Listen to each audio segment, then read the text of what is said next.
Okay, first flight, and I've left the, I've got the motors so they're on all the time, not the motor stop one. I'm just going to give this a quick whiz around this park.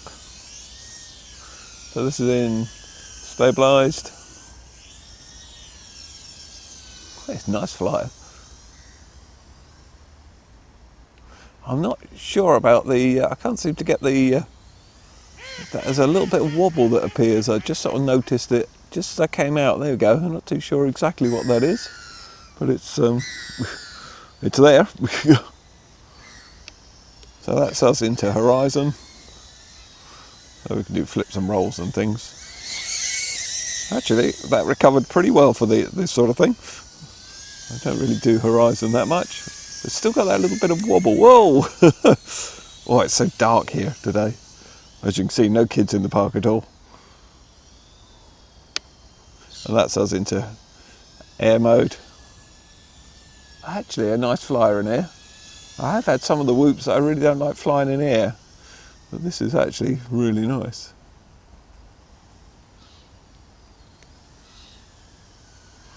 Oh yeah, no, pretty good. Hey, sunshine.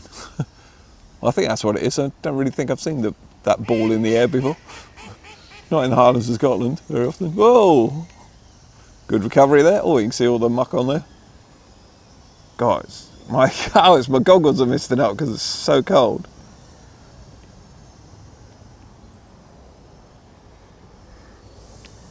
Oh yeah, I really am misting up here, guys. I've just got to sort of judge where I've sort of know I've been before.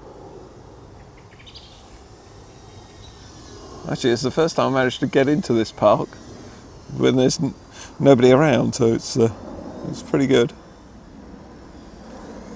This has got some nice recovery, actually. I'm just going to pop it in stabiliser. Sorry, going to have to bring it in and land it because I've really got, my goggles are completely gone.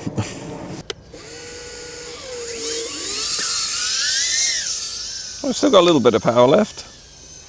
It is really low, I know. I've actually enjoyed it so much and I don't have a spare battery. So.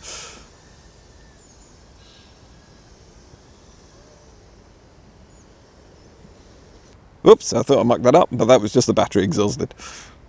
So that's the first flight under our belt, so I'm going to show you what we get in the box. First of all, I'm going to show you the box itself. It's a massive box for what you get. You know, there's a small quad in here and a couple of other pieces which I'll get out for you. So I assume they're going to do an advanced version and perhaps build in a charger in here or give you loads of spare batteries and everything. So let's get it all out and see what we get. Okay, so going from this massive, great big box here to something that you can literally get the whole lot in the palms of your hand, no problem at all. I'll put the quad down for a second. Let's run through the spares you get. First of all, you get a USB to micro USB cable for running it through BetaFlight and the actual connectors at the front of the quad, so you don't have to remove the canopy or fiddle getting it in or anything. It's quite a handy little place to have it. Only downside of that is if you stuff it into something or other like grass or anything, you're just as likely to get something in there, but I have flown this a lot and I haven't had any issues like that at all. You get a 380 milliamp hour 2-cell battery, and this is an unusual setup. There's no JST or any other connector coming out apart from just the balance charger cable. And to charge it, they give you this cable here, sort of splits it into a balance charger port and also a JST as well. So you can use a sort of hobby grade charger to do it with. I've done a full review on this actual charger and I really like it, and I'll put a link down in the description for you so you can have a look at that. But what I've done, I've got loads of different sort of chargers. If I can find this, I'll put a link in because I found this really good in the car or when I'm out and about. You can just use a power bank or your laptop or, like I say, in your car. Just simply plug it into there so you don't even need the cable, and then you can actually charge it up on the balance charger cable straight away. So I found that a really efficient way of doing it. Downside with this actual battery is if you want to do multiple ones, you've got to obviously have several of these to actually charge them all up at once, and they actually do I think it's 4 batteries for about 20 quid at the moment. If I find any other deals, I'll put them in as well, but all the links will be down in the description as per normal.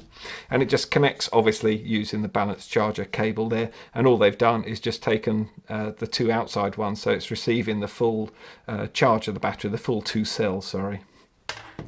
You get some spare hex screws or Allen screws, and basically they're for the prop itself on the top, and also you get some spare motor ones as well. I haven't had anything drop out on this at all, and actually just thinking about it, I didn't actually check them, and I haven't put any Loctite or anything on them, so they've actually held really well, to be honest. It's a thread lock, I mean. So yeah, perhaps I should have checked that. I absolutely forgot about it. You get 2 sets of spare props, and it comes fully assembled, ready to go, so you've literally got 3 sets of props, and these props are the 1535s, and I don't think I've ever had a ducted fan quad with such a big gap there. And when I first got it, I thought, crikey, there's hardly any point in this. It's, you know, I wouldn't have thought it was using it very efficiently, but I really like it as a flyer, and I'll run loads of footage at the end when I do the summary as well. But and this actual framework itself is really good and really robust. I did put it through its paces. As you know, not the best pilot in the world, and also the Highland trees do tend to jump out at you. You've got paperwork as well, so you can basically run it on any of your transmitters. You just have to make sure you order the correct one. Again, links down in description for you. I'm going to run it on my Frsky transmitter, but this actual receiver does Futaba as well, and it runs through how you set it up. It was set up for Frsky, so it was no problem at all. I could connect it up easily. You also get brilliant instructions with LDARC. They're really good at them. The first lot is all in Chinese, and then you go on to the English, and it literally runs through everything for you. Runs the spec and everything on it. You set up what you get in your kit and everything. The setup of the transmitter for the VTX as well, and then running it, binding it up, and also even your BetaFlight settings. I really like this. This is really nice. If you've got any problems with it, you can just quickly go and find it. They're really good on their instructions. Running through the actual quad itself, I do like the design of it. 75mm from motor center to motor center. We've got XT803 motors in there, and they're 9000 kV. It runs BetaFlight SP Racing F3 flight controller with 4-in-1 10 amp BLHeli's S on the ESCs as well, and it's just really nicely put together. They're obviously very basic frames and everything, but the way they've tucked this in out of the way, I like it. It's really nice.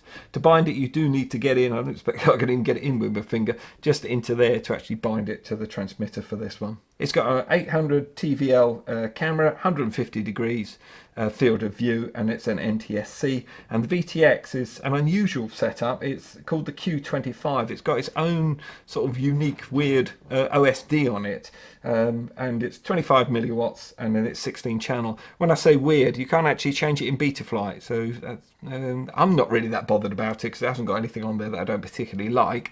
And you do have to be careful because you can literally run the battery right out on this one. I've had it right down to sort of 3.2 after I've taken it off, and then actually, you know, measured it just to see how low I had got it. It will literally run itself completely out. 3.2 is okay, but you really don't want to be down at 3 volts per cell on any of your lipos. You can damage them quite easily. And you've got the it's very simple antenna just literally popping out the back there. It's just literally a bit of copper wire. Okay, I'll just power up the quad for you. And then you'll see we get a little pink LED flashing at the back there, and then that will go green when it's gone through its initialization. There we go, and then that just keeps flashing green. You've got a little LED on the receiver, which is red at the moment because I haven't turned on my transmitter. When you turn that on and you're bound, it goes green, so you know you're ready to go. The setup on the VTX on the channels is really nice. Actually. Well, I like it. It's a little bit different. I think that's why I like it. You get a little flashing LED there, so you've got blue-red. So blue-red is 5733. If you press this, it just goes down to the next one, which is blue-green. And then press it again, it will go blue-blue, and so on. And you just keep going, basically, and it just carries on sort of going down the column sort of thing there. So as you can see, we're now on white, red. So I quite like that. And then you know exactly what you're on, and you're ready to fly. Okay, and into BetaFlight, and this really, I didn't do anything apart from just set up the transmitter, which you have to do on virtually everyone. So if you move the quad around, you'll see the angle it's at. You should put it on somewhere level, and then hit the calibrate accelerometer. This was actually level anyway, but that's just how you do it. The ports are all set up, and if not, like I say, you've got it in the instruction manual anyway. It's really well done. And the configuration, I did try motor stop on and motor stop off just to see whether I could get that bit where it sort of, you can lose power on banked curves and it sort of dip in, and it didn't do it on anything. I'll just go through this slowly. I haven't altered anything because I like to run them as they are, and then it's up to you if there's anything else you want to change, sort of thing. If there's anything that drastically needed changing, I would change it. But if there's anything switched differently on yours, then obviously have a look here and just check how it came stock. I didn't alter anything on the power settings either on the battery. PID tuning I left as stock as well, and it flies really nicely. It is a super fly. I really like this quad. And then onto the transmitter, the only thing I had to do was change here to the TAER because that's my setup on mine, and then just check everything's working. So you've got your throttle. Oh, well, let me just get the graphics up for you. There we go. There, so you've got the throttle, you've got the roll, the yaw, sorry, and then you got pitch, and then you got roll as well. So I'm just trying to get both in shot, but you can't quite do it. There we go. But everything's working fine. Onto the mode. So this was the only bit I had to set up, was arming on mine is on number 1. That's top left switch. That's just the way I do it. You'll have your own way of doing this. And then I had it in angle on the right hand side switch, which is a 3-way switch. So it's angle and then into horizon and then down here into air, and that's it. That's literally all I had to set up, and I didn't do anything else with it, and that was it. It is really a very simple setup, and it flies really neat out of the box. Okay, so I'm going to run loads of footage. I literally flew this thing, I would have thought, to death. I had some major crashes with it, trying to do rolls and loops over the top of the house, which was a bit daft, a little bit close to it, and I just smashed into the top of the roof, and then it came skidding down. There's no damage at all. This frame is really good, really robust. I'm sure you could, I'll eventually manage to damage it. I'm quite good at that sort of thing. But it's actually held up really well. I would say it was one of the best ducted frames I've had. Total, I must admit. I absolutely love this thing. I've seen a couple of my mates pointed out some reviews that said it's sort of underpowered and, you know, perhaps a little bit boring. I didn't find that at all. I only once managed to get the thing with this where it sort of get that lollop when you're doing a bank turn and you're easing off on the power, and it just, they sort of drop in, or the back kicks in on ducted fans. And I did try it with motor stop on, motor stop off, made no difference at all. I have tried it on other ones. People have said that's possibly a way of sorting it. I've never found that an effective way of sorting it, because I usually fly in air if I can. This is a really nice air fly, having mentioned air, air or acro, if you were in acro. It's really nice. I've had other ones that fly really nice in stabilize and horizon, but just don't seem to cut it in air and acro. This one really does. I've just had a blast with this. I think this is going to be one of my most favourite little ducted fans. It really is. Great for flying indoors and brilliant outside, I found. Yes, it's not the fastest thing on the planet, but really controllable and so much fun. I really enjoyed it. I did think the camera angle wouldn't be right, but because it doesn't pitch itself right forward, it managed to work absolutely fine. I never had any issues with it, I must admit. I'm totally impressed with it. I've got loads of batteries because obviously you do loads of different reviews. So I've got another LDARC 450 battery, a little bit heavier. It is getting a little bit heavy for it, but that actually fitted through the cage here, and I just did the usual thing, a little elastic band around there held it on. But actually, having travelled about and used a couple, I've got several of these from smaller quads that I've got. I find these quite good because you can just sort of stick loads of them into a power bank or whatever with adapters and things, and then you can just literally plug them in. So I've sort of learnt something with doing this review, with them not giving you a usual sort of connector on it. I've actually found this thing quite useful. So there we go. Like I say, loads of footage there for you to have a look at and see what you think. Any comments, please, or questions, pop them down in the comments area. I do hope you've enjoyed that one. I'm going to get my batteries on charge. I'm out for another fly.